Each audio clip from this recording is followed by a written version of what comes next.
Kozhikode കാക്കൂരിൽ police ഉദ്യോഗസ്ഥരെ ആക്രമിച്ച സംഭവത്തിൽ പ്രതികളുടെ അറസ്റ്റ് രേഖപ്പെടുത്തി. 4 പ്രതികളുടെ അറസ്റ്റാണ് രേഖപ്പെടുത്തിയത്.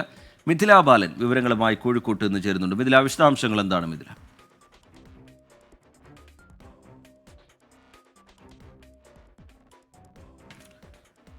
മിഥില ബാലൻ അല്പസമയത്തിനകം വിവരങ്ങൾ നൽകും. കോഴിക്കോട് കാക്കൂരിലാണ് ഇന്നലെ പോലീസ് ഉദ്യോഗസ്ഥർക്ക് നേരെ ആക്രമണം ഉണ്ടായത്. അതിൽ പ്രതികൾ പിടിയിലായിട്ടുണ്ട്. ആ പ്രതികളുടെ അറസ്റ്റ് ഇപ്പോൾ രേഖപ്പെടുത്തിയിരിക്കുകയാണ്. 4 പ്രതികളുടെ അറസ്റ്റാണ് രേഖപ്പെടുത്തിയിരിക്കുന്നത്. മിഥില ബാലൻ വിവരങ്ങളുമായി കോഴിക്കോട്ട് നിന്ന് ചേരുന്നുണ്ട്. മിഥില, വനിതാ SI കടക്കം പരിക്കേറ്റിട്ടുണ്ട്. എന്താണ് ഇതുമായി ബന്ധപ്പെട്ട് പോലീസിന്റെ തുടർ നടപടി?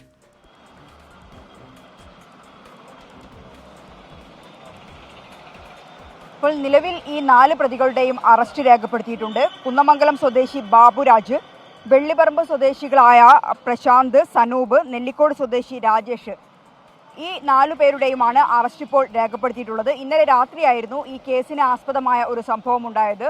വനിതാ SIയും മറ്റു ഉദ്യോഗസ്ഥരും അവർക്കൊരു വിവരം ലഭിക്കുന്നു. സംശയാസ്പദമായ സാഹചര്യത്തിൽ ഒരു വാഹനം കാണപ്പെട്ടിട്ടുണ്ട്. അത് പ്രകാരം ആ വാഹന പരിശോധനയ്ക്കായി എത്തിയതായിരുന്നു. ഈ സമയത്താണ് ഈ വാഹനത്തിലുള്ള ആളുകളുടെ പേരുവിവരങ്ങൾ ചോദിച്ചപ്പോഴാണ് ഈ വനിതാ SIയുടെ കയ്യിൽ കയറി പിടിക്കുകയും മറ്റ് പോലീസ് ഉദ്യോഗസ്ഥരുടെ യൂണിഫോമിൽ പിടിക്കുകയും ഉണ്ടായ ഒരു സാഹചര്യം ഉണ്ടായത്. ഇവർക്ക് നേരെ ആക്രമണമുണ്ടായി. പിന്നീട് ഇവർ താമരശ്ശേരി താലൂക്ക് ആശുപത്രിയിൽ ചികിത്സ തേടി. ആ ഒരു സംഭവത്തിലാണിപ്പോൾ ഈ 4 പേരുടെയും അറസ്റ്റ് രേഖപ്പെടുത്തിയിട്ടുള്ളത്. 5 പേരാണ് ഈ വാഹനത്തിലുണ്ടായിരുന്നത്. ഒരാൾക്കായുള്ള അന്വേഷണം ഇപ്പോൾ പുരോഗമിച്ചുകൊണ്ടിരിക്കുകയാണ്. റീജിത്ത്, ശരി, 4 പ്രതികളാണ് പിടിയിലായത്. അവരുടെ അറസ്റ്റ് രേഖപ്പെടുത്തിയിരിക്കുകയാണ്. മിഥില ബാലൻ അതിന് വിശദാംശങ്ങൾ നൽകുകയായിരുന്നു.